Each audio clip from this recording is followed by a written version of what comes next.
Hi, my name's Brad Phillips. I'm here with Puppy Steps Training. Today we're going to be doing a training demonstration for you. So we're going to walk you through the program. We're going to show you everything that your puppy has learned. We're also going to teach you how to continue with the training. Now, before we get to the more demonstrating part of the program, we're first going to talk about some really important information that's going to help you have a lifetime of success with your puppy. So, your puppy is doing fantastic. Otherwise, we wouldn't be sending him home. Like I've told you before, I train to a standard, not a strict time frame. So, your puppy has reached our standard. We have very high expectations, and it's going to be important for you that as you bring them home, that you have the same expectations. Dogs are really, really neat, that they will live up to our expectations, whether we set them high or whether we set them low. And if one person in the family sets them low and everybody else is high, they're going to continue to try and test waters and see what they can get away with. So we want to make sure that the whole family is on the same page. And that's also why these demonstrations are so important, so that we can set the bar before our puppy ever enters into our home. Now, it's important to remember, your puppy is a puppy. And so they're going to have energy and they're going to make mistakes. Just because they went through our training program does not make them a perfect dog. I always like to joke with people, if you were expecting perfection, you might want to run over to Walmart and grab you a stuffed animal. And even there, you're probably going to find a flaw. So it's important to understand that our puppy is going to make mistakes. But it's also important to understand how to deal with those mistakes as they arise. Because failure or making mistakes is a very important part of learning. And so we have what we call our 3 keys to success.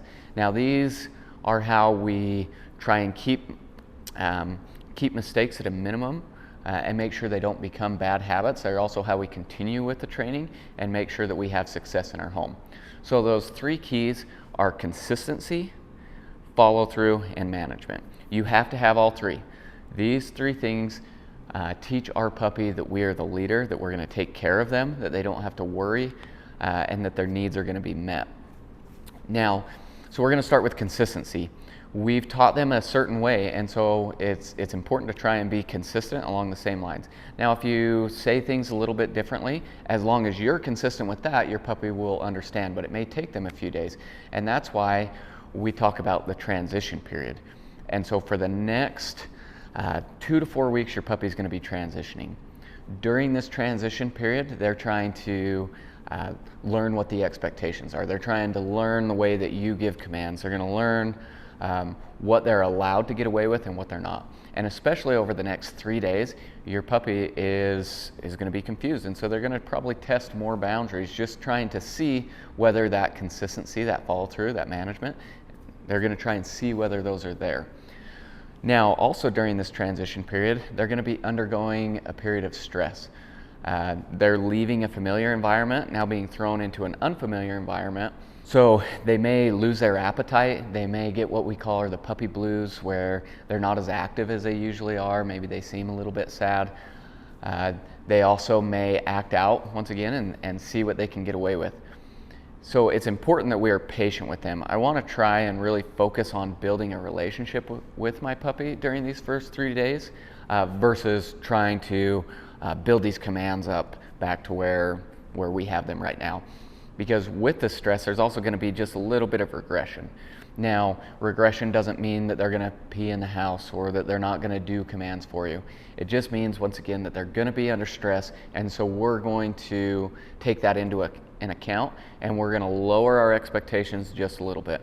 Now, I'm always going to enforce manners. It doesn't matter whether they're stressed or not. They're not allowed to bite me. They're not allowed to jump up. They're not allowed to break through doorways. So we're going to expect the manners, and we're going to show you all of these here in a few minutes. But the commands, I'm going to keep to a minimum. Now, during this demonstration, we're going to show you some amazing stays, the place command, and they're doing awesome.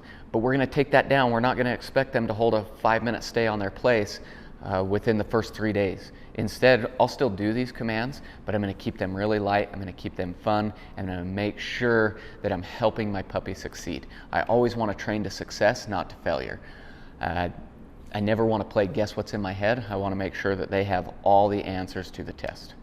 So now let's just break down those 3 keys. So the first one, consistency. We are a balanced dog training program, and so we have markers for both reinforcement and correction.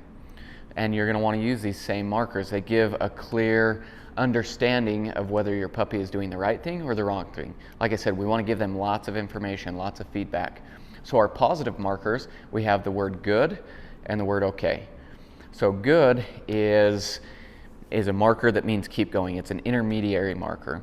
So if I put them on a place, I'm going to tell them place. I'm going to say like good girl or good boy, and I'm going to enforce that you're doing the right thing. However, you are not done. Now, when they are finished with that command, when I'm releasing them from that stay, then I'll use the word okay. So okay marks the correct behavior. It tells them that they're released from a stay and that they've done the right thing. And so it's really important to use these markers to give them that information. Once again, I'll tell them good. So that's good job, keep going. Okay, you're finished, you're able to get off, you're able to maybe venture out a little bit, give them a little bit of freedom. Okay just means that you're done with that behavior at that time. Now, we also are giving them rewards during this time. So your puppy right now is very food motivated. That is their currency. Just as you would not go to work if you did not receive a paycheck, your puppy is not going to work for you unless they're being rewarded or they're paid out. Now, eventually, as they get a little bit older, we can wean those rewards off. There's also times where I don't want to use a food reward. But right now, and especially during this transition period, we want to use a high value reward. And so I'll give them a little piece of treat. I might give them some ham or hot dogs or maybe a little bit of cheese, something high value, just to really drive this point home that I'm going to reward you and that I have the same expectations and that this is very positive for working for me. Now, there are going to be times where you don't have food on you, and that's where I'll use praise and affection. And of course, I mix that in with everything. I want to praise my dog. I want to show them affection and really show them that they're doing the right thing. Now, if I'm using a toy as a reward, which a toy is a good form of a reward, that's when I do not want to have treats on me. I want them to be focused on that toy. Because the moment that I pull out a treat, then they're going to forget about the toy and they're going to want to work for food. And I want them to have a good toy drive because that's a really important way to mentally stimulate your dog as well as meet their physical needs so that we can give them exercise. So those are our three primary forms of rewards. That's food, praise and affection, and toys. So use all three, but really keep it heavy on simple treats right now. Really drive this point home. Now, when we talk about a correction, so that's our second part of consistency. Like I said, you have to have both. I do not believe that you need to physically dominate your dog. I want our relationship to be built out of respect for me as the leader. And so I give them, once again, a lot of feedback, but my correction a lot of times is just no, and that's all it is. Dogs read our voice fluctuation and our body language very, very well. And so me changing my voice and just giving them a sharp no is all the correction I need. Now, once your dog fixes their mistake, then I'm not going to carry on this correction for a long period of time because your dog's not going to understand. They're just going to think that you're mad at them. And so the correction needs to be quick, it needs to be timely, and then we're done. So like I said, no is kind of that primary correction. Sometimes it's whatever comes out of my mouth, depending on the severity or depending on the action.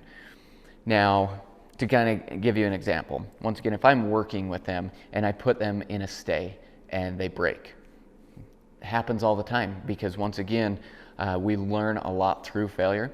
Now, if they break a stay, I'm not going to get mad. It's not that big a deal. We're working, we're training and learning. And so I'll just simply, no, and then I'll have them do it again. I will always end on a correct behavior. I am never going to end on a failure. And if I have to break a behavior down to make sure that we get that correct repetition, I will. Now, if they do something a little bit more serious, maybe they jump up on me, which is one of my biggest pet peeves, then I'm going to give them a little bit more of a sharp correction. So it would be, no, off. My voice gets a little deeper. A lot of times I kind of puff out my chest and I'm changing my body language. Once again, that's enough of a correction. And then let's say they do something a little bit more serious, like they start to pee in the house. That's when I get frantic.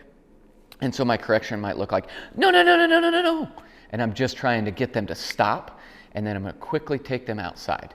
And just as important as that correction is following through and making sure I teach them what the expected behavior is, which I'll get to in just 1 minute.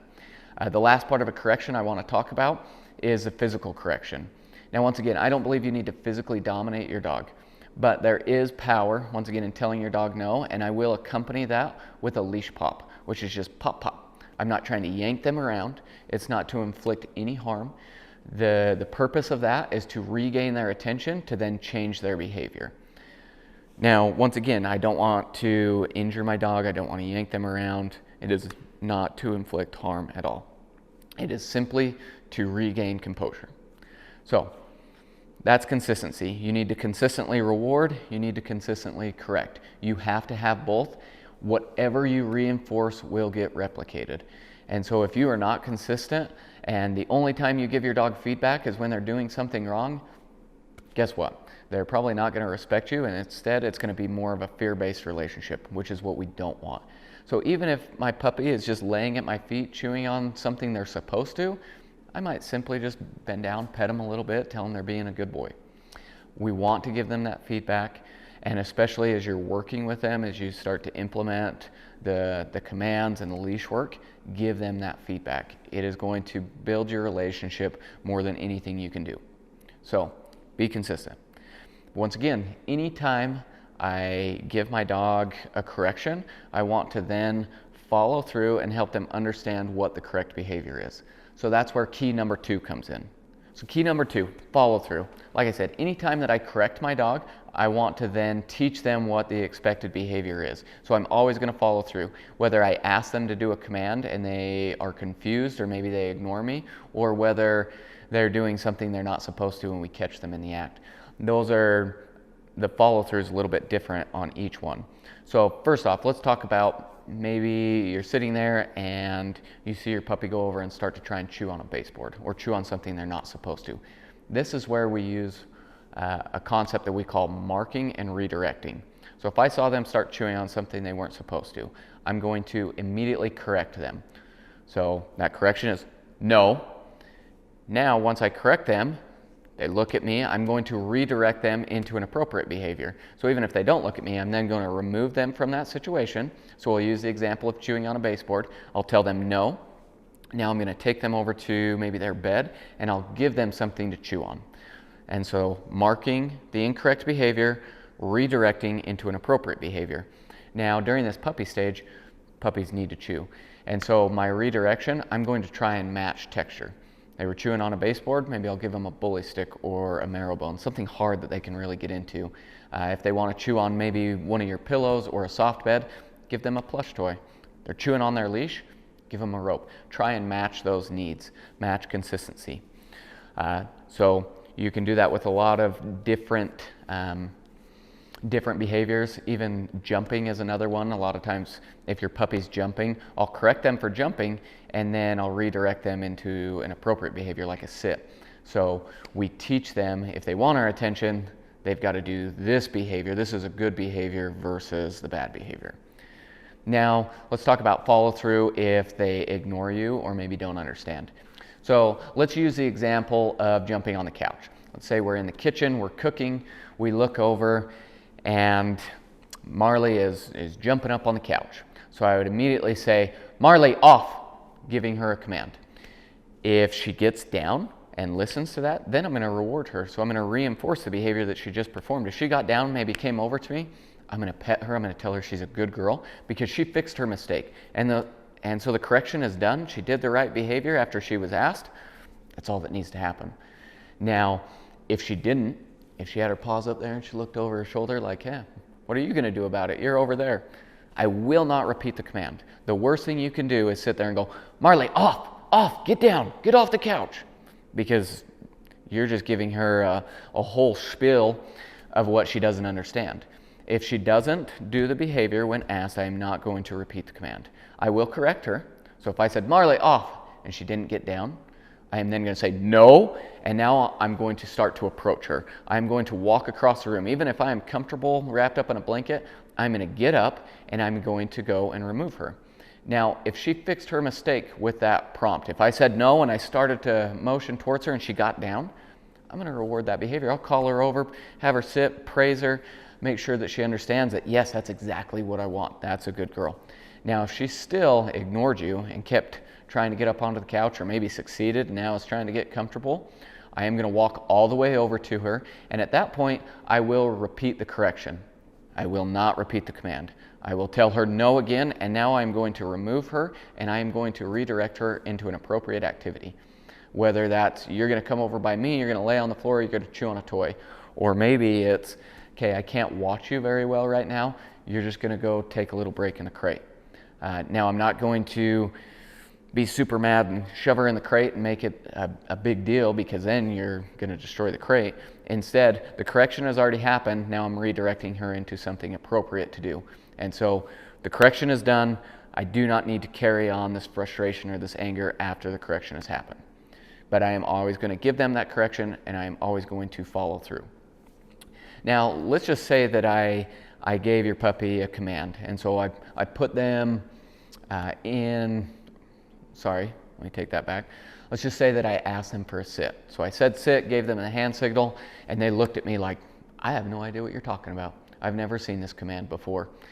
Now, instead of getting frustrated and repeating myself, I'm going to maybe adjust my body language. The worst thing you can do is go sit, sit, no sit, sit, because they're not going to understand at that point. Dogs don't speak English. They understand the sound of our voice making that sound of sit. And so they know that it's one time. So sit is the command, not sit, sit, sit, sit, sit. So one time, ask them once. Now, once again, if they look up at me like, I don't know what you're talking about, I'm going to give them a few seconds to think about it. Dogs are not robots. They have to process things. And at the same time, while I'm allowing them to process, maybe I'll adjust my body language. So maybe I'll kind of lean forward or make the hand gesture. But I'm going to help them succeed. Now then, if they blatantly ignored me and just tried to walk off, that is when I will correct them. I will say, no, now I'm going to reset. So I'm going to bring them back to the same area and ask them again. But I will only repeat the command if they completely walk away. If they are focused on me, just trying to understand what I am asking, I will not repeat the command, but I will adjust my body language to help them succeed. If they ignore me or they run off, then I will implement a correction and reset to where I will repeat the command. So hopefully that makes sense. If you do have any questions on any of this, please let me know. But follow through is super important. The moment that you don't follow through, the moment you call your dog to come and they run the other direction and you say, I'll get them later, is the moment that your dog loses respect for you and are going to try and push more and more buttons or try and push more and more boundaries. So it is so important that you follow through and help your dog succeed. Give them necessary feedback and information. So that was key number 2. We've got consistency, number 1, follow through, number 2, and now number 3, which is management. Management is going to be the most important thing you do throughout this transition period. When we manage our dog, we maintain control and we provide an environment where they don't even have the opportunity to create bad habits. Good management when bringing a puppy home is 100% supervision. 100% supervision is active eyes on them at all times. That's not, well, I saw them a few minutes ago.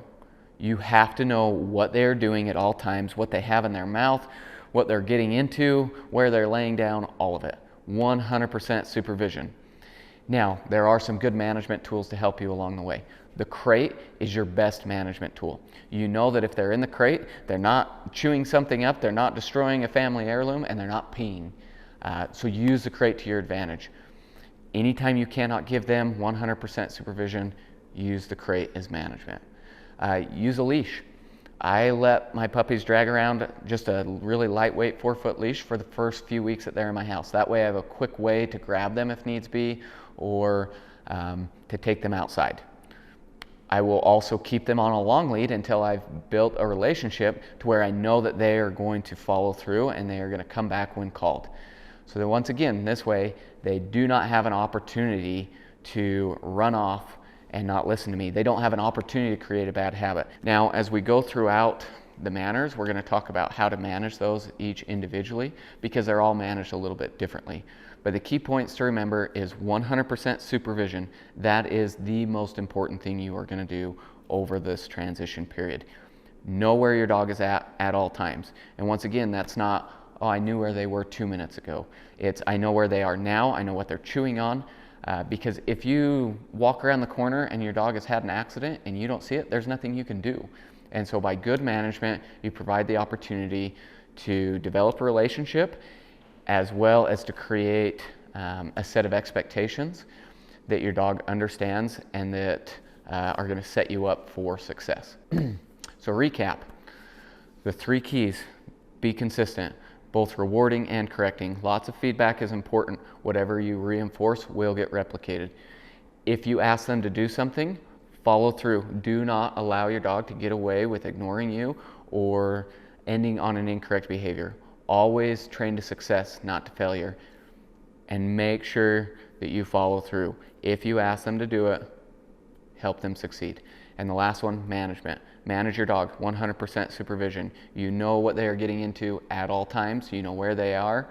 That is going to set you up for success. So now we're going to switch gears and we're going to pull out your puppy and we're going to walk through all of the training with you. As you watch this video, please write down questions and then give me a phone call or an email. We want to help you succeed. We want to make sure that this transition is as smooth as possible. And that is, once again, the purpose of this video is to help you. And so if you have any questions, please let us know. But we're very happy with where your puppy's at and excited to show off this training. Hello, I'm Skylar. I'm the head trainer here at Puppy Steps Training, and I am going to be showing you everything that Blue has learned over the last couple of months with us. We're going to be going over her manners, her commands, crate training, house training, and her leash work. So before we dive into all of that, I wanted to go over some aspects of Blue's personality. So when Blue first started here, we had a very hard time gaining relevancy with her. She was fairly unmotivated to train or to hang out with us in general. However, she has completely transformed. She is a very high motivated, high energy, very lovable dog. And we want that eagerness and that happiness and that motivation to transfer over to you guys. However, that is going to take some time. She may take more time to transition than some other puppies. So please give her that time and also make sure that you are consistent and follow through. That last part, that follow through, is going to be especially important with Blue. She needs to know that you're going to follow through on everything that you say and do. She is an Aussie Mountain Doodle mix, yes. It is my personal opinion that she is all Aussie. She is smart enough to be stubborn and she has a lot of high energy. So you need to make sure to give her adequate mental and physical stimulation. Okay, let's dive into the manners. So the first manner that we're going to talk about are doorways. Blue is expected to wait at every closed door. When I open the door, I expect her to pause, and when I say okay, she can go on through. I don't care who goes through first. I don't need to say sit, stay, wait. My expectation is that I open the door and she does not try and bolt through. However, you're going to need to heavily manage this behavior.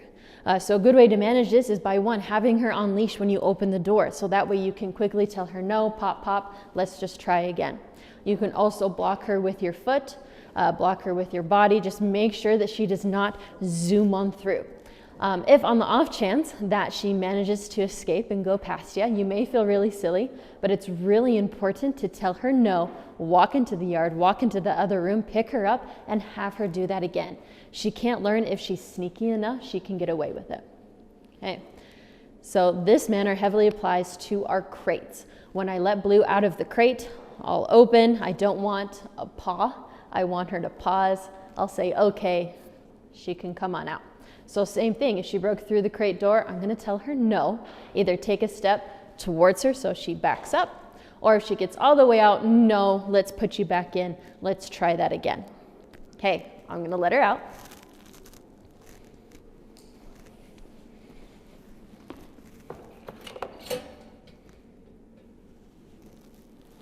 Okay, good girl. Hi, sweetie. Hi.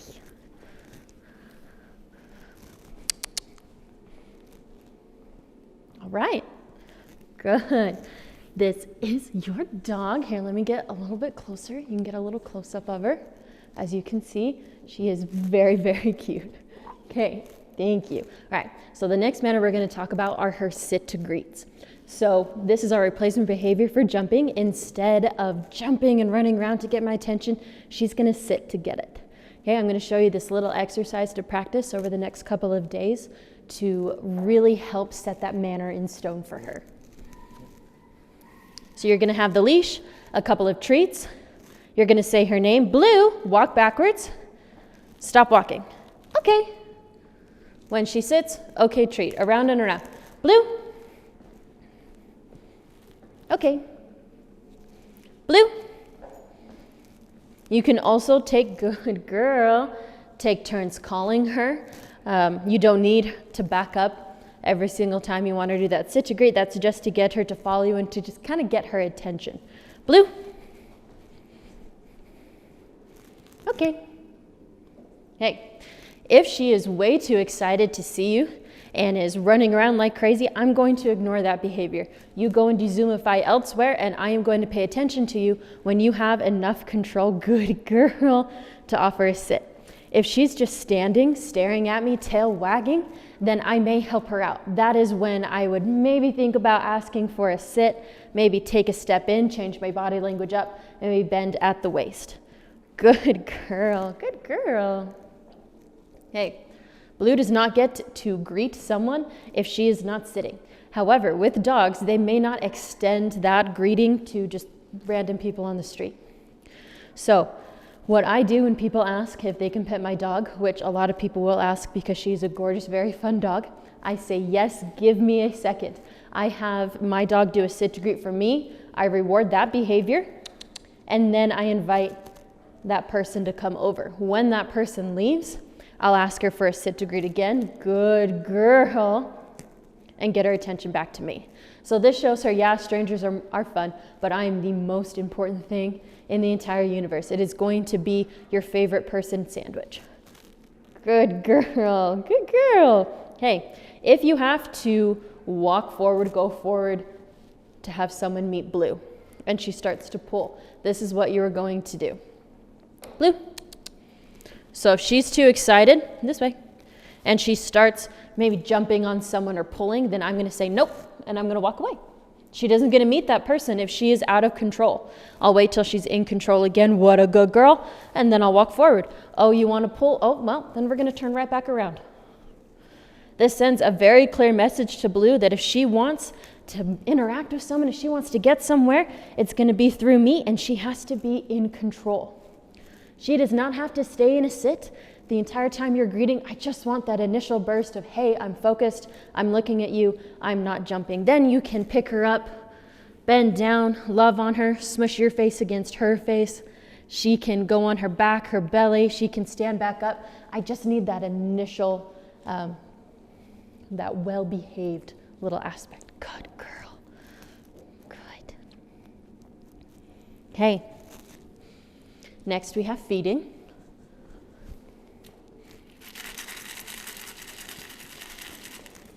Okay, so Blue is expected to do an automatic sit stay for her food. So I'll shake, shake, shake that food bowl, maybe take a couple steps back, lower the food bowl down. If she breaks, that food bowl goes right back up. I will do this game all day. If she's continuously breaking, then I will say no, stay. But usually just my body language of that shake, take a step back, lower, pick up, is enough of a message for her.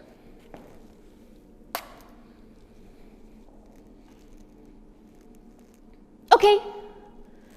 No, the bowl, babe, the bowl. Right there. You don't want your kibble? Good girl. Okay. As soon as she walks away, I pick that back up. She does not get fed until her next meal. She will be fine. I don't want her trying to control the food. Walking away is a dog's version of trying to control the food.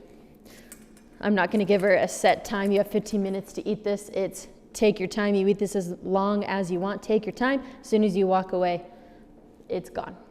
Okay? So Blue, I'm sure you will notice very soon, is that she will pick up a couple of treats and then take a half step back, put one on the ground, and then nibble it. That does not count as walking away. That is her own quirk whenever she eats her food. You'll also notice I can stick my hand in the food bowl, and she's not getting tense. She has a very relaxed posture. But also, I would not like it if I was eating and someone came and stuck their hand in my pasta. So I want to make sure this is a very rewarding experience. Yes, I can put my hand in her food bowl, but also I want her to know that it's a very fun experience for me to be around her objects, around her possessions. So this is one of the best ways to prevent resource guarding, is to show her that it's very beneficial for me to be around her things. Good girl.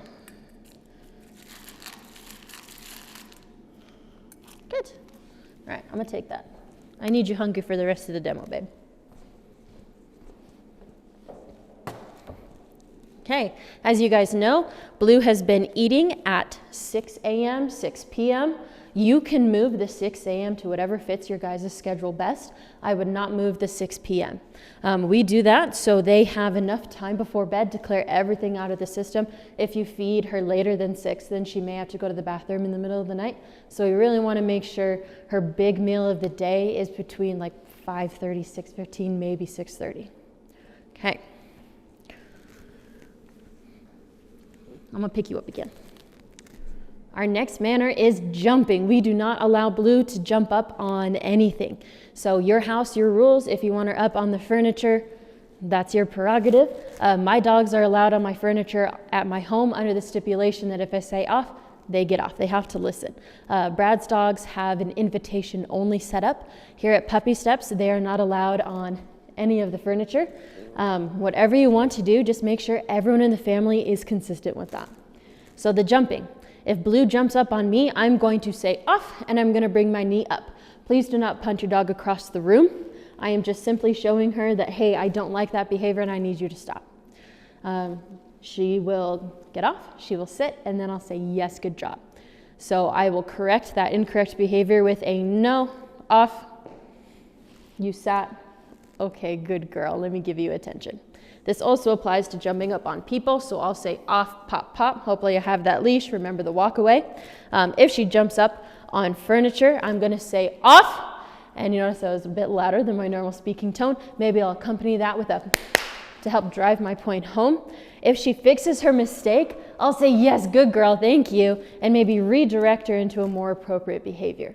If she looks at me and gives me that look of what are you going to do about it, then I'm not going to repeat myself. I'm not going to say off, Blue, off. It is a no, and then I immediately start walking towards her. If she fixes her mistake before I get to her, yes, good girl, good job, you fixed it. If I have to go all the way to her, I may say no again, and then I'm going to guide her off and redirect her into an appropriate behavior. All right. Blue gets very excited. She does not really jump up on me anymore. Instead, she does these happy little boings into the air. So that is kind of a yellow light, a little gray area for me, because if she gets too excited, I don't want her to land on me, but I don't want to derail her excitement. Okay, so if I know she's excited, I may wait for her to be a little bit more in control. We'll take a little pet break, and then, hey, you're sitting. All right, let's get back to what we were doing. On that note, I'm going to back up so you can see us. A lot of the time, I will pet dogs crouched down like this. I do not allow paws up on my legs at all, because while that's technically not jumping, however, if a dog thinks it's okay to go on the knee, the next step 99% of the time is up on the chest, and I don't want that. So if Blue wanted, you're being so good. If Blue wanted to put one paw on my knee, then I would simply guide her off. I would say off, I have my palm on her chest, do a little scoop back. You're sitting, you're in control. Okay, let's keep on petting. Yeah. Okay, that is our off manner. So next we have gently. So whenever I give Blue a treat, I expect her to have all 4 paws on the ground, and I don't want any piranha teeth coming in hot. So if I give a treat to her, Blue, and she rears up, then I will say, oh, no, gently, and I'll reset my body language. So even if it's torso and hand or just torso, I'm saying, hey, if you want that treat, all 4 paws. Good. If I give her a treat and I feel those teeth on my hands, I'm going to take my hand away. I'm going to say no, gently, and then I'm going to offer that treat again, except this time, that treat is enclosed within my hand. So I'm going to offer it to her, but I'm not going to open my palm until the teeth go away. Okay, good girl. The easiest way to give Blue a treat is in the open flat palm of your hand. However, I can give her a treat between my middle and my thumb, index thumb, gently.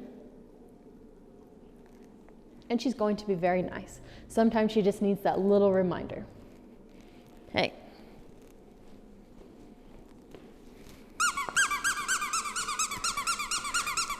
Go get it. Drop it.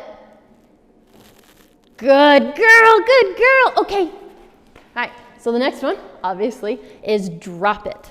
So 90% of the time when you're working on drop its with Blue, we're just playing with her, okay? This is what it's gonna look like when you're working with her. Drop it. Good girl, okay. She lets go of it. I tell her she's an awesome girl. I say, okay, go get it. She is not allowed to get the drop it item until I say, okay. It's not enough for her to let it go and then immediately dive after it. I want that little pause, that look to me. Can I have it back? Yes. Go get it, okay? Like all of our manners, all of our commands, it is one and done. I'm not gonna say drop it, drop it, drop it, Blue, drop it. It's drop it. I'll give her a second or two to process and comply. If that time has come and gone, then I'm gonna say no. If she hears my no and she lets go, she fixed her mistake, awesome, we'll keep going. However, if she's ignoring my no, then I'll physically take it away. You grabbing that toy and engaging in this tug of war is not telling your dog, no, that's not right. That is you just playing with her some more. However, if you take the toy and either hold it on either side of her muzzle, work it way out, okay. That is an adequate body language for her to understand, hey, you're not holding on to this anymore. It's not fun. Your animal is dead. It is limp. I'm going to take it away. The other way is that I will curl her lips around her teeth, or I will put your tongue and my thumb, I'll press her thumb, my thumb on her tongue and have a little eject button there. Okay, so whenever I have to physically take something away from Blue, she kind of has to earn it back. This does not mean, hey, go sit in the corner, hold this really long stay. It is a, hey, sit. Okay, good girl. It is, hey, are you looking at me? I'm incorporated in your play. You have to listen to me in order to play this game. So that being said, I'm not going to ask while she's playing for drop its like every 10, 15 seconds. I want to make it really fun for her, so I'm not going to take the toy away every time I come over to her. I'm going to make sure that I'm tugging, I'm playing, I'm throwing, she's winning, I'm winning. It is all just this really fun thing, and then sometimes I'll ask for that drop it. So when she lets go of toys, I'm not going to give her a treat for letting it go. Getting the toy back is a reward in and of itself. However, if she has a high value object, a bully stick, a marrow bone, I may give her a treat in between. Yes, that was a very good girl. You let that go. Here's your resource back. If she picks up something she's not supposed to on a walk, like say she picks up some trash, she's a good litter picker-upper on your walks, I may give her a treat for that. Drop it. Yes, thank you for bringing me that piece of garbage. Here you go.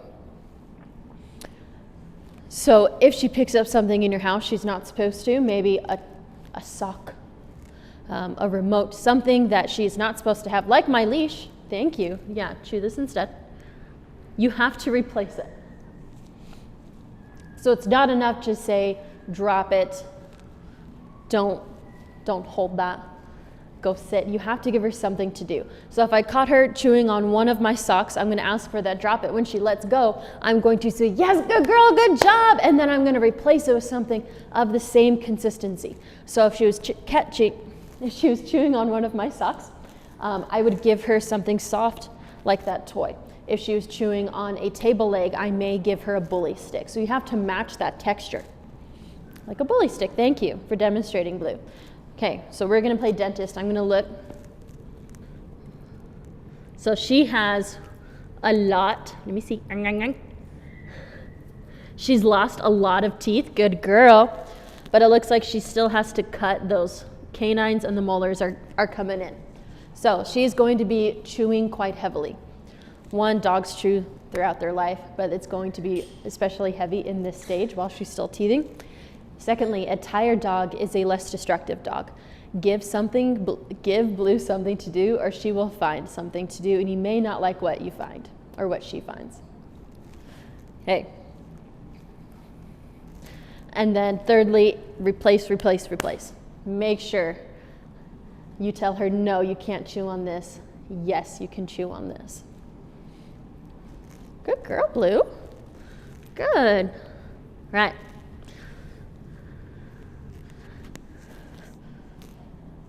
The next one is handling. So Blue is very much used to being handled in a variety of different ways. So I can hold her like a little baby. She's very loose. Good girl. I can put her on the ground. Can mess with her paws. Good. I can pull on her tail. What a good girl. Let me scooch out. I can mess with her face, her ears. I can look in her mouth. Good. Hey, you're going to continue handling Blue like they would at the vet and at the groomers. We want her to think that those vet holds, those groomer holds are all very, very normal, and she's very much accustomed to them. So yes, please pet your dog quiet a lot, but also take time to say, hey, we're going to play vet. I'm going to have you hold. What a good girl. Okay. If she starts struggling, I'm not going to let her go. Of course, I want her to be comfortable, but I'm not going to reward a little temper tantrum. Instead, I'm going to pause. So if I'm clipping her nails and she starts pulling her paw away from me, I will stop clipping. I'm not going to let her go, but I may release that paw, wait till she's calm, reward her for me just touching the paw, squeezing the nail, and then we'll keep going. Okay?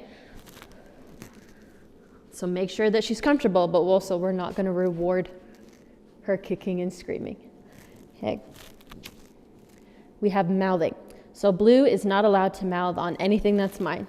So any of, obviously, the objects in my home, but also my clothes, my skin, the drawstrings on my hoodie, nothing. So as soon as she does that, I'm going to tell her no. I'm going to take away the thing that she's mouthing on, and I might grab her muzzle. And then I'm going to redirect her into something she is allowed to chew on. Okay? If she's routinely mouthing on something, say you. If she is mouthing on you and you said, no, correction, are we good? Yes, all right, go back to petting, mouth. The second time she does that, I will say no again, but now I'm going to walk away from Blue. She does not get the honor of being in my presence if she's not going to listen to what I have to say. I'll ignore her for like 30 seconds or so, and then we'll go back. But this time I'm going to make sure that she has something appropriate she is allowed to mouth on. Blue has not mouthed on me in a very long time. When she was little, she thought it was funny to come and try and bite my boots. Even then, it is a, what are you doing with my leash? Come here. It's just, hey, no, I don't like that. Good girl. Good girl. Hey. So I do not know if Blue is going to be around any small children. Just in case, we're going to go over protocols with small children. 1, management. I'm not going to let her be unsupervised. I'm going to make sure exactly what Blue is doing at all times. I'm going to have her leashed, whether on a short leash or a long lead. So if she wants to jump and be a hoodlum, I can say no, pop, come back to me, check in. Okay, I'm going to ask for those check-ins a lot when she's playing with little children, and I'm going to make sure that there's always a toy. So I will wrestle with my adult dogs without any toys, but they know my boundaries very, very well. However, that is a bit too tempting for a puppy. So instead, I'm always going to have a toy, something she can really focus on. So instead of biting a pant leg, trying to pull a child down, we have that toy that she can focus on. If Blue gets too scary, because she's, a very scary dog, the child can throw the toy and walk away. So with the walk away, excuse me, if you do this, if the child does this, that is going to be more enticing for the dog than this. Okay? But that is obviously every child's instinct. If something is scary, they'll take a couple wary steps back. Instead, I'll throw the toy in the opposite direction when Blue is distracted. Then you can walk away kind of firmly Wait till she's distracted, run.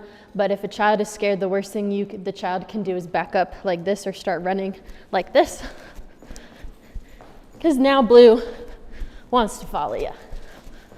A child is the best squeaky toy for any puppy, so make sure the child does not act like a squeaky toy. Okay, those are all of our manners. Now we're gonna move on to commands. Our first command is place. So place is a universal command. It means I'm gonna point to this object with very defined boundaries. I expect you to have all 4 paws on it and stay there till I say okay. So this is where we really utilize the good marker. So when all 4 paws go on, I'll say good girl, and if she continues to stay on, she's gonna continue to be rewarded, and I will say good as I reward her. Blue, place, good. Okay, my rate of rewarding is going to differ on the amount of distractions I have. If I am just standing this close to her not doing really anything, she may not need a lot of treats to stay in place.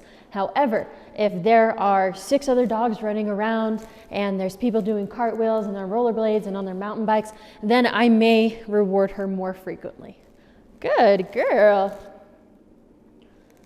That same principle applies to the duration and the distance.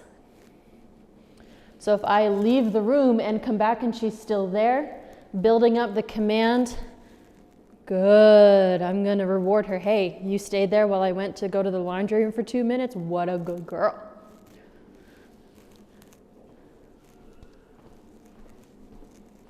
So I don't care what she's doing on the bed. I just need all 4 paws.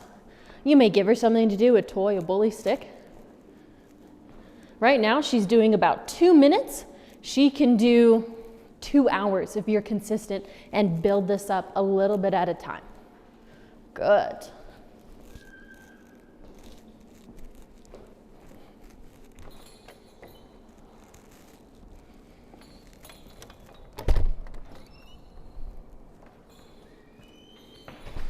Okay.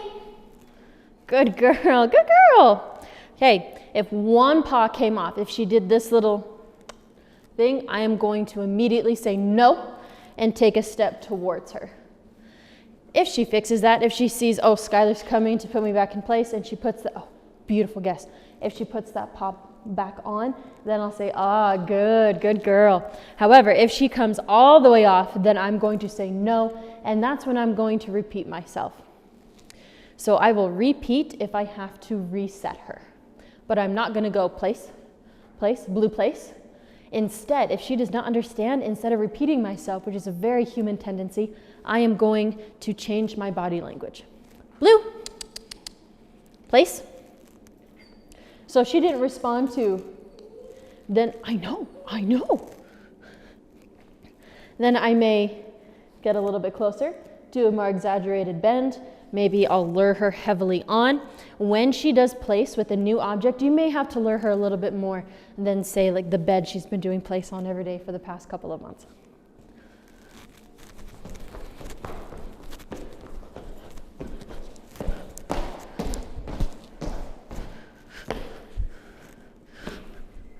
Okay, good girl. You notice I'm not giving her a treat for coming off of place, but I will give her pets. I don't want to build up a charge of as soon as I'm off the place, I'm going to get a treat. Instead, I want her to think the longer I'm in place, the more treats I'm going to get in place.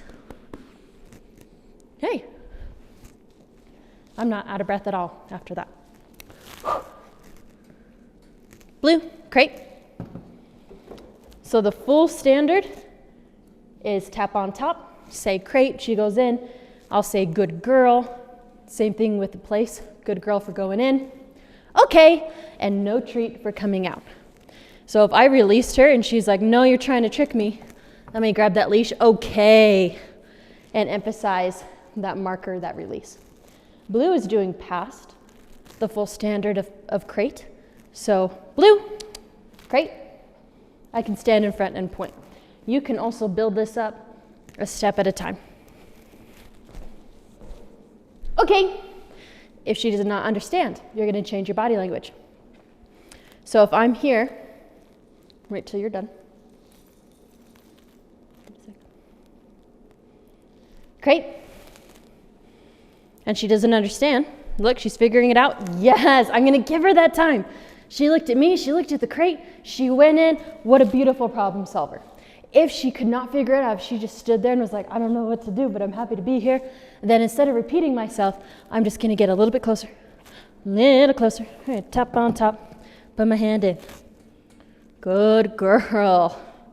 Okay. So same thing if she broke all the way out, no, crate. One paw, I may say no, take a step in, hey, that's not right. You fixed it, what a good girl. Okay, Blue. Good. So next we have our hand gestures for sit, down, and stay. So I'm gonna get a little bit closer.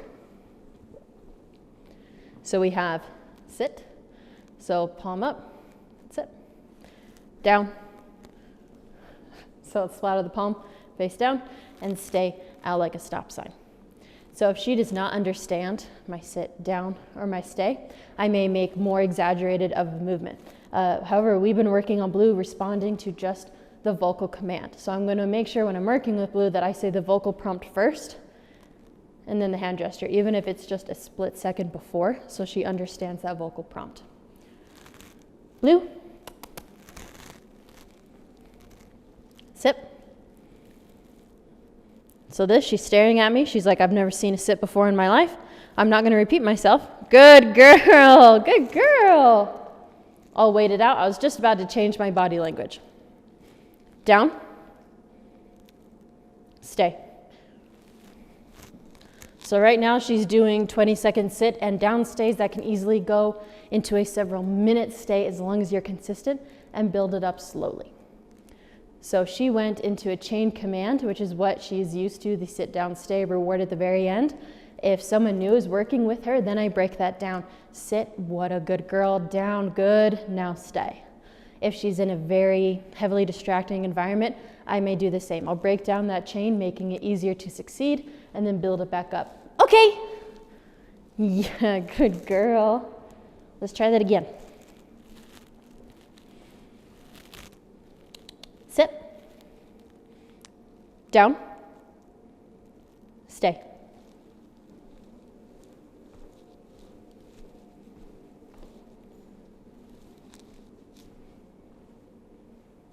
Hi, I'm off the camera.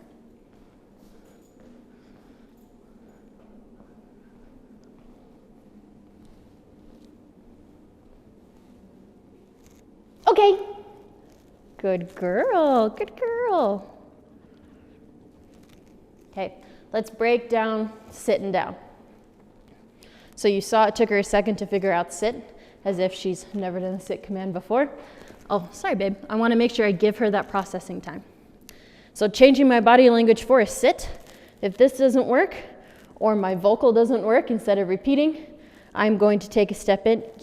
Come here. Take a step into her. Do you see that? One step, she sat. I could also bend a little more at the waist and make this more exaggerated. I can also do a little pull up on the leash. The down, if she does not, good girl, if she does not respond to this, after I give her some processing time, ponder, think about life, then I'm going to slowly work my way down. Giving her a little bit of time at each increment to process. Because when we started working with Blue, her down was clear down here. Good girl. So if she's heavily distracted, if she's losing focus, I'll help her out, but I always want to start with that full standard. Blue. Sit. Good girl. And then we built it up by having my hand a little bit off of the floor each time. If she wants to follow my hand instead of the prompt, I may take my hand away. I may go, no, and make sure she doesn't follow my hand too much. Good girl. Because if my hand is here for the down, instead of going to the down, she may break her sit to come follow my hand, which is why I like having my hand off to the side. If I'm here and she follows, then I'm going to say no, and then kind of move my hand. Just, hey, don't follow the hand. I need your focus. Okay, so during these commands, Blue is going to break. That is a very normal part of dog training. Failure is a very important part of the learning process. I'm completely fine with failure. When I am training the dogs, they fail a lot of the time, and that's because I'm constantly adding more distractions to try and strengthen those commands. So if she breaks once or twice, that's totally fine. I will just say no, and I will reset her. If we're in a stay and she broke, I would say no and take her back to the same spot where she broke, and we just try again. If she breaks 3 times in a row, it's too hard. Even if she did it the day before, 20 minutes ago, with a different person, 5 seconds ago, it doesn't matter. It's too hard. So you need to break it down in order for her to succeed. I don't want Blue to get frustrated. I don't want to get frustrated. So instead of just saying, no, that's not right, sit, it's let's break it down, take a breath, and I will make it as easy as possible for her to succeed. So if she was struggling on her stays, I'm not going to ask for a 20-second stay on the 4th time. Instead, I'm going to come right up next to her, tell her she's a very pretty girl, and I'm going to ask for a very small down. She went into a town. Okay, what a good girl. Stay. You stayed for half a second. Okay, good girl. And then you can end on that success, or you can build her up to where she was before. Okay? But breaking it down in order for her to succeed is absolutely critical. It's a very critical part of the learning process. Okay. Next, we have our leave-its. She has gotten considerably less sassy with the leave-its. One of the sassiest dogs I've seen with that command, I'm just going to go off camera here and get a couple of our high-value treats for Blue. That's you.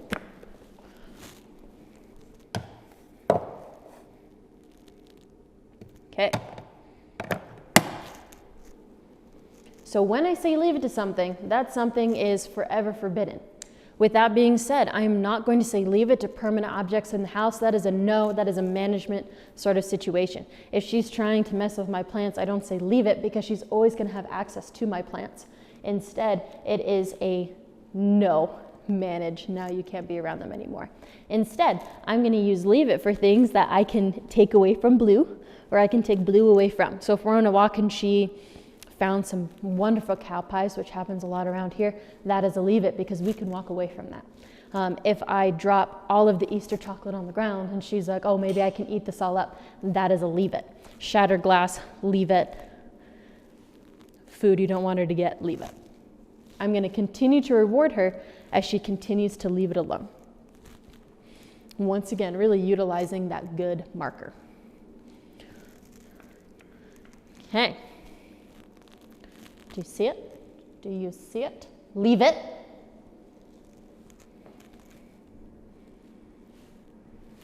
Good. You notice when I say good, it's very obvious. No, leave it. A little correction there. Good. It's very obvious where the good treat is. I don't want her to think I'm giving her permission to go to the leave it. Good. Good girl. See if we can walk past it. Good.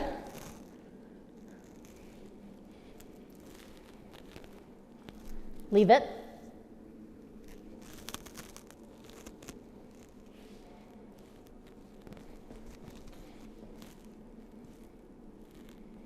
Good. Good girl. Good Blue. Pick it all up. Okay. Yeah, you're trying to sniff it. But it's gone. Okay, that is leave it. Those are all of our commands. So these can be built upon exponentially. You can train 5 minutes a day and continue to see growth in all of these commands. 5 minutes a day is way better than 30 minutes on a Saturday. So be consistent and put in the work, and these commands will just explode. Okay. We have crate training and house training next. All right, crate training and house training. Let's start with the crate training. So Blue has been sleeping through the night, 8 hours, going to bed at 10 and getting up at 6. She can spend during the day up to 4 hours in her crate. So let's break that all down. So the first night you have her, you're gonna set an alarm for 1 a.m. and let her out. When dogs go to their homes, they're going through a transition, they're going to be very stressed out, which means they're going to need to go to the bathroom more. So remember, just for tonight, just for the very first night that you have her, she's going to have a break in the middle of the night. After that, you should be good. She's been going to bed 10, getting up at 6. She's going to fall asleep before 10. She may awake before 6. That is totally normal. Right around 10, make sure you give her that break to run around, flush everything out of the system, and then you can put her in bed for the night. I would not push her past that 6 a.m. wake-up call for a while. Wait till she's transitioned, and then you can slowly start extending that get-up time. It is also more than okay to let her out right at 6, let her run around, let her go to the bathroom, put her back in the crate with a marabone, a bully stick, something to occupy herself with, and then you can go back to bed for another hour or so. Okay, yeah, just don't expect her to want to sleep until 8:30 every day right away. Okay. Thank you. Okay, Blue is now covered with a little blanket, like a little parakeet. She's going to calm down if she can't see what's happening around her. So we're going to come back to that in a second. She was very upset that we cut her time short. So she threw a little temper tantrum. Do we reward temper tantrums by letting her out? Nope, she gets covered. Okay. So we've covered night. Don't push it right away. One break just for the first night. So let's talk about crate training during the day. So like I said, she can be in there for up to 4 hours at a time. Before she goes in for that long, make sure that she has gone to the bathroom and she has been exercised either physically or mentally. Okay? I'm also going to make sure that she's not going to down a whole gallon of water before going in there that long. She can be in the crate for any time up to from 2 minutes to 4 hours. You're going to make that time in the crate variable. Schedules are great, but dogs also learn how to tell time. So if you're always gone from the house, if she's always in her crate from say 1 to 3 every day, that is fine. But I'm also not always going to put her in the crate at the exact same time, and I'm also not going to let her out at the exact same time. So you're going to have a little bit of flexibility with the before and after. Another important thing with that detail is that when you come home, you're not going to make a beeline and let Blue out of the crate. That is going to create a charge. And I am, of course, I want to see my dogs. I want to pet my dog. I want to pick them up and smush them against my face. But whenever I come home, I'm not going to slam the door open and say, "Oh my God, I've missed you so much," and then run over and let him out. That's going to build the charge. So instead, I'm going to come in. I'm going to say, "Oh, hey, Blue. I'm going to go to the bathroom. I'm going to get a drink. I'm going to come back." And then when she is quiet, when she is calm, then I'm going to let her out. She can go to the bathroom, and then we can explode in happiness together. But I'm not going to build that charge, build that expectation of a human is back, and now they're going to let me out, and you're going to let me out right away. Okay? All right. So noise in the crate. She does not get any positive attention in the crate if she's going to throw a temper tantrum. Okay? If you put her in the crate and she starts whining, I'm going to give her a couple minutes and just completely ignore her. She can settle down on her own. If she has persisted and it's been more than 5 minutes, then you're going to do what I did, and you're going to grab a blanket or a crate cover and cover her completely. As you noticed, she is no longer throwing her little temper tantrum.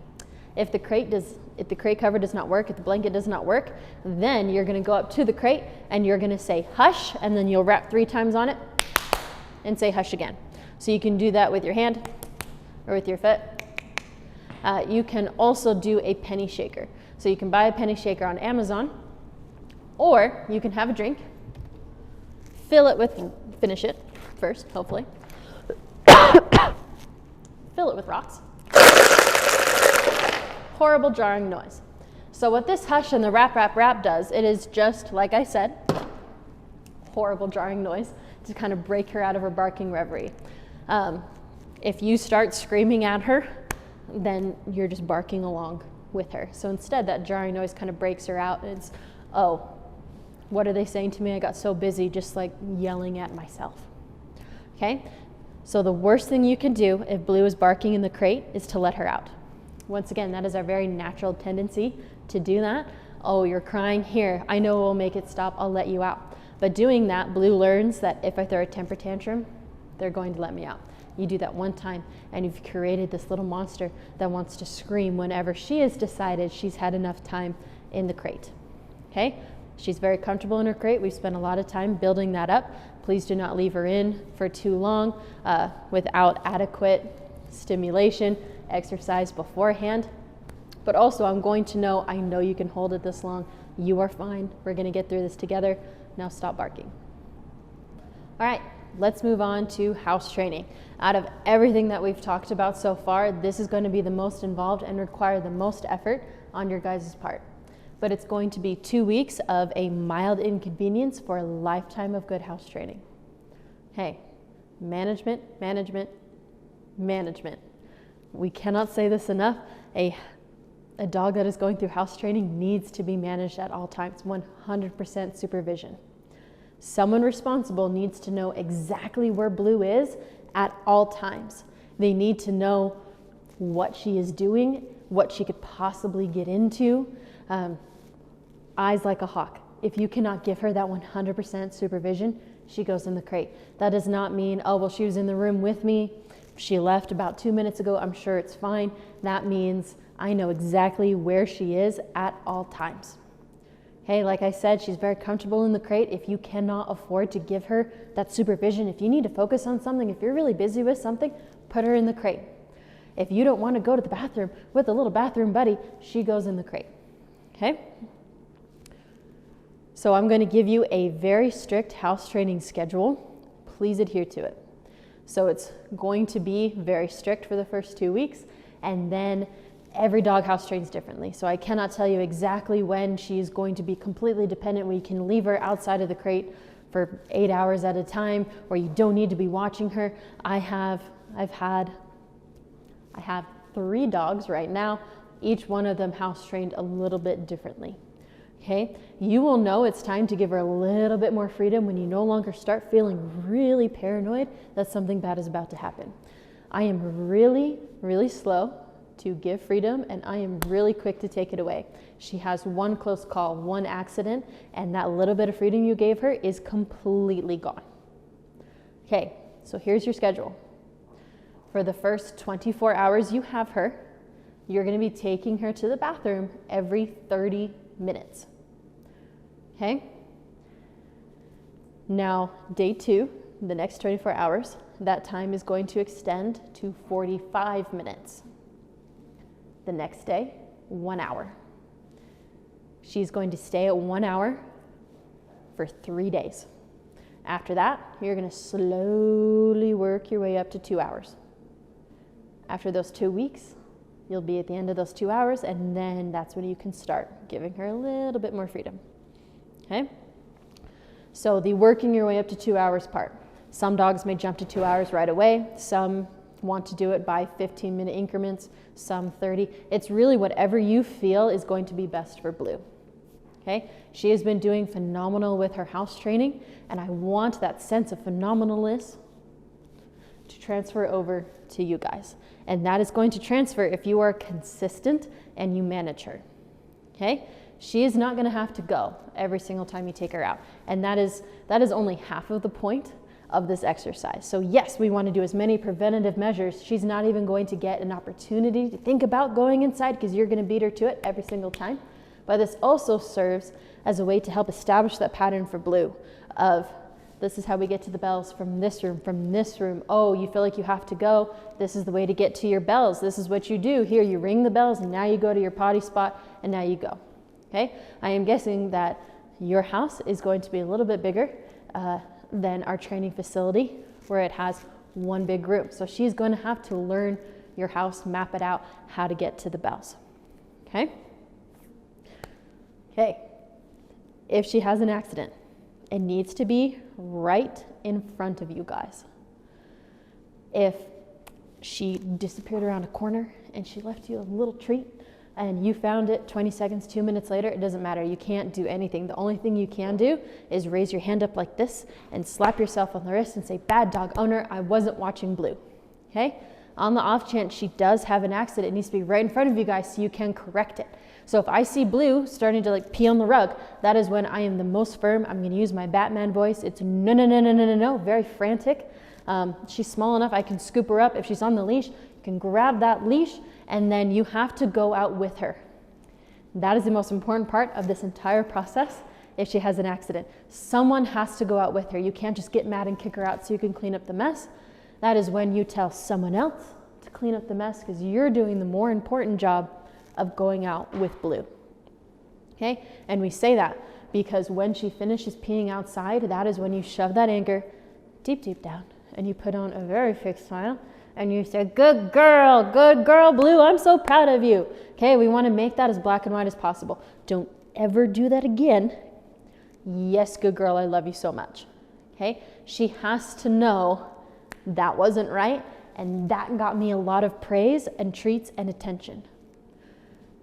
Okay, all right, so that is it on the house training, and now let's talk about the bells. So in your go home bag, you're getting a set of bells. They're gonna go on the door after you do this little exercise I'm about to show you.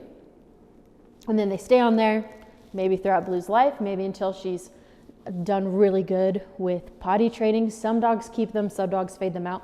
It's whatever you guys want to do and whatever works best for Blue. Please do not fade them right away. Give her some time, at least until you are 100% sure she's not going to have an accident, and then you can fade them away. Okay, so for the first 2 days, when you take her to the bathroom, she has to ring the bells first, and you're going to give her a treat for that. So for the first 2 days, when she targets bells, she gets a treat. After those 2 days, no more treats. Otherwise, you get this, and your dog is very much smart enough to do this. She will con you and ring bells for treats and attention and, hey, I'm bored, hey, you have to come talk to me. So we don't want that to happen. Okay, so we really want to emphasize, yes, those are your treats, those are your bells, here's your treat, good job, good job, good job. And then she's only going to earn treats for actually going outside. Okay, do not fade the rewarding for pottying outside for a very long time. That is one of the very last things that I will start to fade. Okay, but I will fade the touching the bells and getting a treat for that 2 days. Okay, I'm going to show you how to target bells with Blue. And when you first bring her home, make sure she pees outside. She can have a beautiful tour, beautiful introduction, and then the first really official thing you're going to do with her is target the bells. Okay, so that is the time the bells will be off the door, and then you're going to do this little exercise, and then they stay on the door. Okay. Come here, sweetsies. Okay.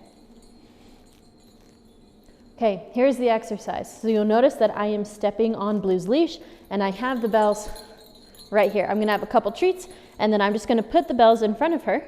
She's going to take her time. I'm going to give her as much time as she needs. Okay, and as soon as she touches them, okay, treat. You are going to do this 4 or 5 times. Okay.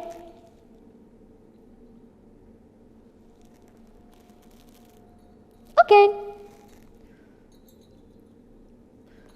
And after you've done that, you do the ceremonial placing of the bells. And then you bring her to the door, and this is what it is going to look like when you take her out to the potty spot every time. No, ma'am. Come here. So I'm just going to lean against the door. I'm just going to stare at the bells.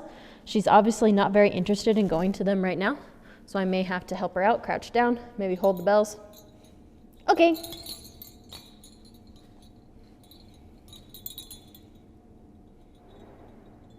So now I'm going to change. Hi. I'm going to change my wording. Okay, outside. Okay, outside. Good girl. Good girl. Huh.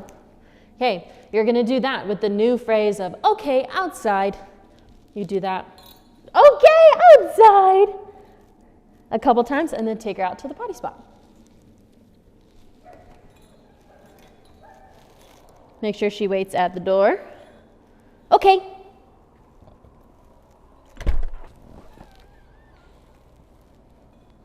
Okay.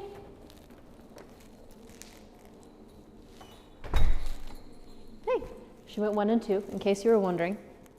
Okay, so the prompts for the bells. So when she touches them to her nose, okay, outside.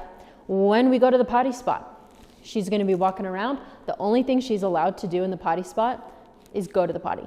I am not petting her. She is not picking up gravel, rolling around in the grass.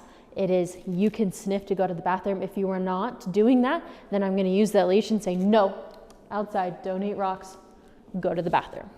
Okay? So during that time, I'm going to say outside, Blue, outside, and that's something that I will repeat every so often, just for that prompt to go to the bathroom.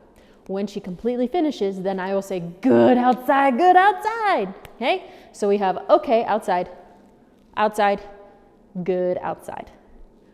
Okay, let's finish up with our leash work. Blue has several different categories of leash work. She has her heel, her long lead, her off leash, and her engagement. So starting with her heel. So the heel is for you, it's for me, the long lead is for her. So when Blue is in a heel, she is focused, she is looking at me, she's matching my pace. We are not sniffing, we're not checking out the neighborhood. This is a very high activity for dogs, and therefore they deserve to be properly compensated. So while Blue is in a heel, I am rewarding her quite often, okay? During a heel, I am quick to correct and I am quick to reward. She is engaging with me, and I want to make sure that she knows that she is doing a very good job. So I'm going to heel Blue around the room. Hi, sweetie. So I have my 4-foot leash, but I have looped it up so she really only gets, good girl, about a foot of space to work with. She has a nice looseness in the leash, so you notice it's making this little J. Good girl.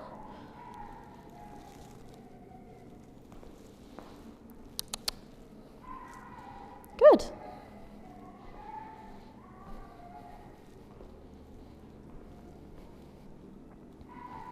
Good girl. All right, so that's the heel. Let's break that down.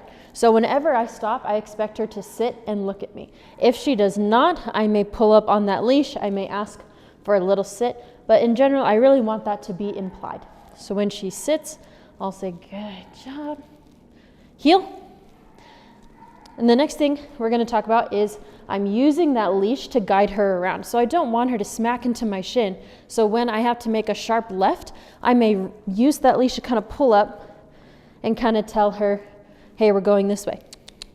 Same thing going to the other side. If I'm turning right, I'm going to have a little bit of pressure. Good girl. And when I stop, pull up a little bit. There we go. So you know she's a little bit distracted, which is one of our levels of pulling. So if she's a little bit unsure, she gets distracted, she sees a butterfly, I'm going to say, hey, to get her attention back, which you've seen me do a couple times already. Blue. This is just getting her attention back, asking her to engage with me, just kind of helping her out. Good girl.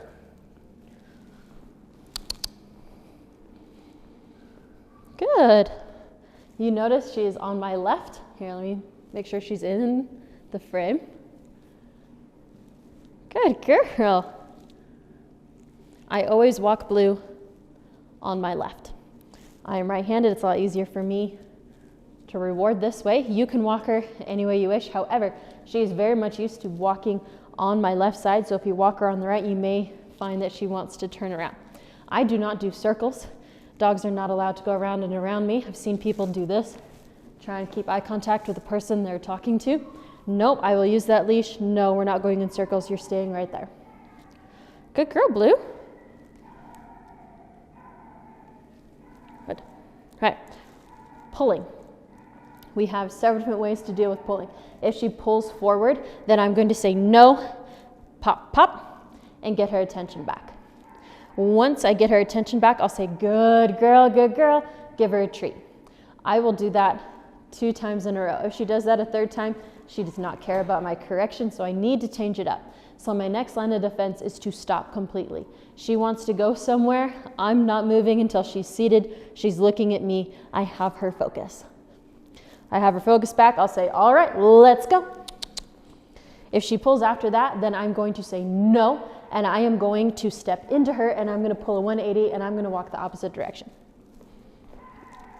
I'm going to walk pretty fast. Good girl. Once she is walking with me, I'll turn right back around. I'll walk towards the thing she was pulling towards again. If she wants to pull, same thing. Nope. I will walk the same patch of sidewalk 11 times if that's what it takes to get my dog under control. So I will get her attention. No pop, pop, no pop, pop. Stand still, turn around. Once I reach the turnaround in a session, in a distraction, then it is turn around, turn around, turn around, turn around. I'm not going to do steps 1, 2, 3, 1, 2, 3, 1, 2, 3, 4. It is turn around, turn around, turn around. Okay? Good girl. I said 11 because that is my record. That is the amount of times I have had to do the same patch of sidewalk again and again. Okay? As long as you are consistent, you let her know this is not the way we go forward. You do not let her pull. You reward her. You're not going to have a problem. Okay? So with the heel, short bursts. This is not the way to exercise Blue around the neighborhood. This is, there are people coming. We're in a very high distracted area. You're going to walk with me. You're going to focus on me till that distraction is gone, and then you're back on the long lead. You can practice this several times throughout the day, but we're going to keep it in very short bursts. Okay. Next we have our long lead. So let me switch her out.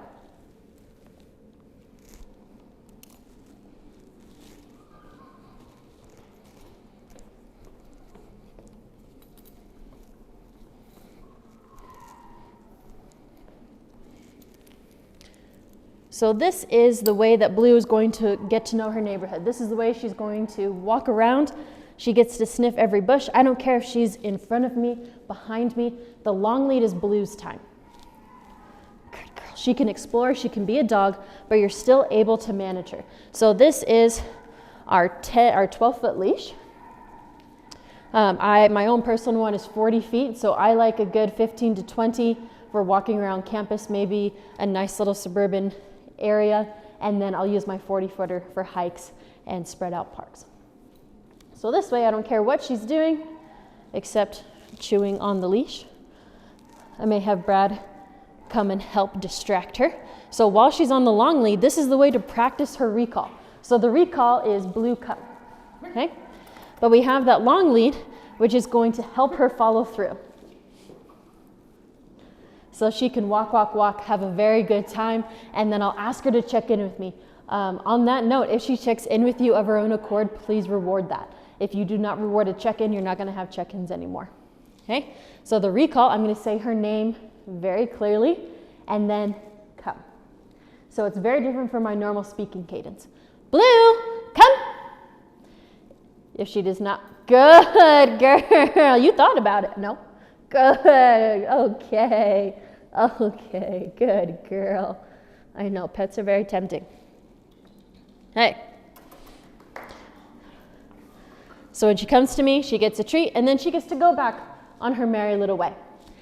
If she did not listen, if she decided that getting pets from Brad was way more appealing than listening to me, I have that long lead so I can reel her in. So I'll give her that processing time. If it's obvious she's ignoring me, then it's no, and I reel her in. So sometimes, depending on how much slack you have, you may want to take a couple steps back while you're reeling her in. But I'm going to give her just a little pressure, a little tug forward to show, hey, that's not correct, and guide her towards me, showing her this is the right thing, this is what I want you to do. So during a failed recall on the long lead, you're going to use all three of our prompts. So if she ignores me, she did the incorrect behavior, no, pull. Once she gives in to my pressure, good girl. When she comes all the way to me, okay, here's your treat. So we're going to pretend. No, little pull, pull, pull. Good girl. Okay, good job.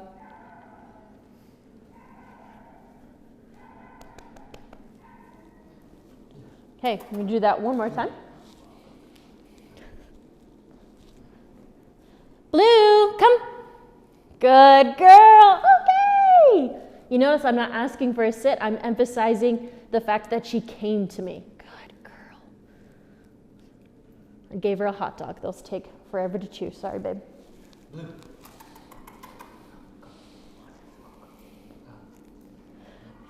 Hey, once She is doing fantastic with a long lead. Once she's transitioned into your home, she's coming to you every single time. You can try off leash.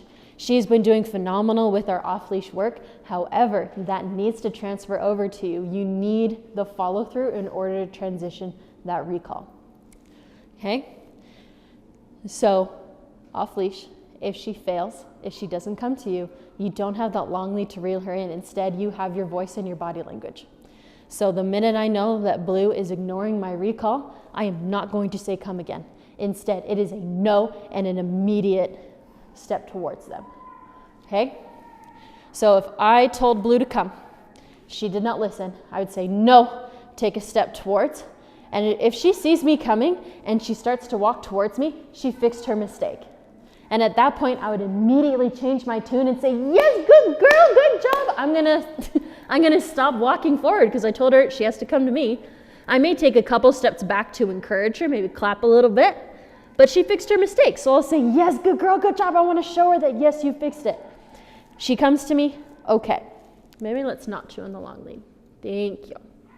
Hey, I may put her back on the long lead at that point because she failed, but she also fixed her mistake. I do not care if she fixes her mistake 2 steps in or if you had to walk across the field for like 15 minutes. If she fixed it and started coming to you, I'm going to reward that. She's going to have the long lead, but I'm going to reward that. I'm never going to punish my dog for coming to me. If I have to go 100% of the way to Blue, when I get to her, no leash, let's go. Okay?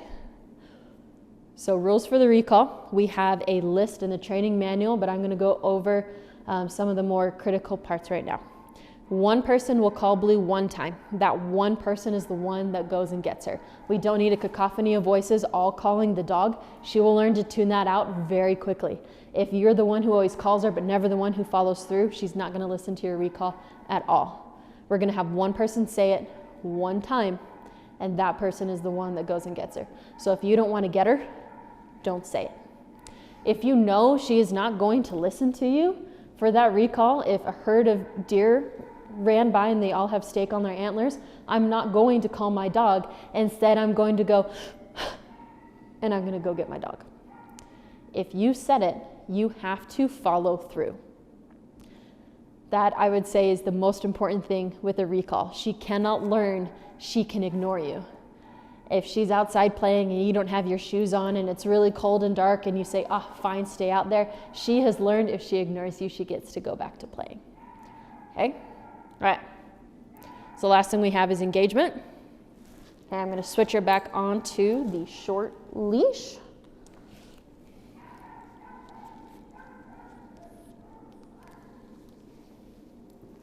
Okay. So engagement is getting my dog's attention away from whatever is triggering them and back onto me. Every dog is reactive. Their triggers and their levels just all differ.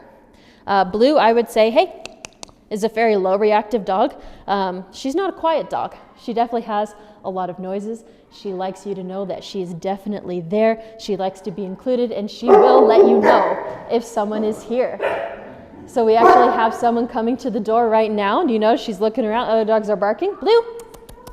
Okay, good girl. Blue. She didn't listen, so I'm going to walk backwards. Good. Okay, good job. Blue. Hey. Good girl. Good girl. Good job. Okay. Watch me.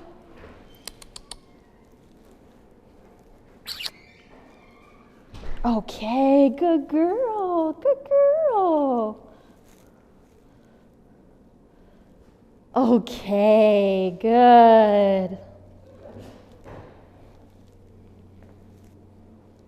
See, they're gone. Good job. Okay. Well, I couldn't have timed that better if I had tried. Okay, so that was a perfect example of engaging with her. So she was a little on edge, you can see. So out of the camera, we have 3 adult dogs that were very much boofing and saying, hey, there's a stranger here. So Blue was immediately on edge. A little puppy came towards her. I got her attention the first couple of times with the, hey, Blue, Blue. and then that didn't work. So I had to walk away. That is going to be absolutely critical. If you cannot get your dog's attention, we're going to get distance until I can get her under control. Even if that distance is 5 feet off the side of the road, the opposite direction, or clear the way away, you're going to get enough distance where you can get her under control. Okay? The next step I used, you saw, is that I put my back to the distraction. I am not worried by this, so neither should you. Okay? That is what that shows. That also kind of blocks her from view. Then I did the last step of crouching down, completely enveloping her, getting her attention. I did a couple watch me. She was still kind of a little on edge. So I had to help her out, little tap on the nose, look at me. Okay? So that is exactly what you do if she is a little off edge. You change your body language in order for her to succeed. So you notice now she's very, very much calm. Yes, you did so good. I keep giving you hot dogs. She's starting to reject my hot dogs. They're too hard to chew. We're going to make sure we get ham. So if that person stayed in the room, Brad took them outside. So if they had stayed in the room, I could have worked further on engagement, where if I can get her under control, maybe we can take a couple steps, away, where I could stand up, turn, and then continue to reward her while she continues to look at me with that distraction. You're still doing good? Maybe we can get a couple steps. We're still doing good? What a good girl. The important thing there is that I am calm. If you're stressed, Blue will sense that through the leash and she will be stressed. If you go, she will go, you're right, we should be scared. Let me bark at this person. Okay? If you are calm, if you show her, I am in control of the situation, I have this, I'm going to take care of you, you're going to be fine. Okay? So let's go over those steps for engagement. So if we're a little just on edge, it's, hey, watch me, Blue, look at me. Good, good girl. If that is not working, distance, back to distraction, crouch down.